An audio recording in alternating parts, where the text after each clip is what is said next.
Hi guys, welcome to my channel. మేమైతే ఈరోజు అహోబిలం పుణ్యక్షేత్రానికి అయితే వచ్చాము. ఇక్కడ 9 నవనారసింహాలు అయితే ఉన్నారన్నమాట.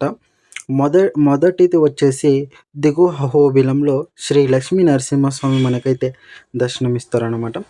ఇక్కడ స్వామివారు శాంతంగా వచ్చి ఇక్కడ వెలిసారనమాట. అందుకే ఇక్కడికైతే మనం వచ్చాము. మొదటిగా చూడండి గైస్, ఇక్కడ షాపింగ్ చేసే వాళ్ళైతే చేయొచ్చు ఇక్కడంతా. అలాగే మన ఛానల్ ఎవరైనా కొత్తగా చూసేవాళ్ళు ఉంటే మన ఛానల్ అయితే సబ్స్క్రైబ్ అయితే చేయండి. అలాగే పక్కనున్న బెల్ సింబల్ని అయితే ప్రెస్ చేయండి గైస్. చూడండి, మా ఫ్యామిలీతో అయితే నేను వెళ్తున్నా. మా అత్తగారికి అయితే చెయ్యి అయితే బాగలేదు, అయినా స్వామివారి దర్శనం కోసం అయితే మా అత్తగారు ఇంత దూరం అయితే వచ్చారనమాట ట్రావెల్ చేసేసి. అలాగే మనము ఈరోజు ఉగ్రస్తంభము, జ్వాల నరసింహస్వామి, మాలోల నరసింహస్వామి, అలాగే ఎగోబిలం టెంపుల్స్ అన్నీ మీకైతే ప్రతి ఒక్క వీడియోలో అయితే షేర్ చేస్తానన్నమాట. మీరు ఖచ్చితంగా అయితే మన ఛానల్లో వీడియోస్ ఉంటాయి, చూడండి గైస్. మేము పూజా సామాగ్రిలు తీసుకొని లోపలికి అయితే వచ్చాము. వచ్చే భక్తులు ఎవరైనా ఉంటే ఇక్కడ దీప ఆరాధన అయితే చేయొచ్చు అన్నమాట. దీపాలు అయితే వెలిగించచ్చు. అలాగే ఇక్కడ మన సబ్స్క్రైబర్లు అయితే చాలామందినే ఉన్నారు, అందరూ కలుస్తున్నారనమాట. నాకైతే బాగా సంతోషం అయితే అయిందనమాట. ఇలాగే నేను చేసే ప్రతి ఒక్క వీడియోకు మీరు ఇంకా చాలా చాలా సపోర్ట్ అయితే చేయండి. ప్రతి ఒక్క వీడియో అయితే మీ ముందుకైతే షేర్ చేసుకుంటా. చూడండి గైస్, ఇక్కడ మ్యూజియం అవుతుంది, అది కూడా లాస్ట్లో అయితే చూపిస్తాను.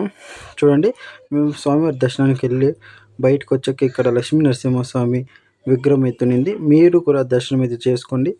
ఎందుకంటే లోపలైతే కెమెరా అయితే అలౌడ్ లేదనమాట, అందుకే బయట ఎండ్ చేసేసాము. అలాగే బయటకు వచ్చాక ఇక్కడ గోమాత తల్లి ఉన్నింది. తల్లి దర్శనం అయితే తీసుకొని మనమైతే ఇట్లా మ్యూజియం పక్కకు అయితే వచ్చాము. పాత కాలంలో చెక్కిన అటువంటి శిల్పాలు అయితే ఇక్కడ ఉన్నాయి. సుమారు శిల్పాలు అయితే ఉన్నాయి ఇక్కడ. చూడు ఎంత బాగా అద్భుతంగా అయితే ఇక్కడ చెక్కారనమాట. దీన్ని చూడండి, దిగువ అహోబిలంలో లెఫ్ట్ సైడ్లో ఉంటుంది. ఇక్కడికి ఎంతమంది వచ్చారనేసి ఒక కమెంట్ బాక్స్లో చిన్న కమెంట్ చేయండి, లక్ష్మీ నరసింహస్వామి అనేసి. అలాగే నెక్స్ట్ మనం ఇప్పుడు ఎగువ అహోబిలానికి పోతామన్నమాట. ఇక్కడ శనివారం టైంలో స్వామివారికి విశేష పూజలు అయితే జరుగుతాయి అన్నమాట. అలాగే ఇక్కడ జ్యోతిని అయితే కొంతమంది మోస్తారనమాట. శనివారం టైంలో మేకలు, కోళ్ళు, పొట్టేళ్ళని అయితే బలిస్తారనమాట. ఇక్కడ నాతో పాటు మీరైతే చూసేయండి.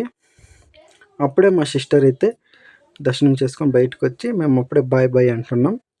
చూడండి గైస్, నాతో పాటు జ్యోతి ఎలా మోస్తున్నారో.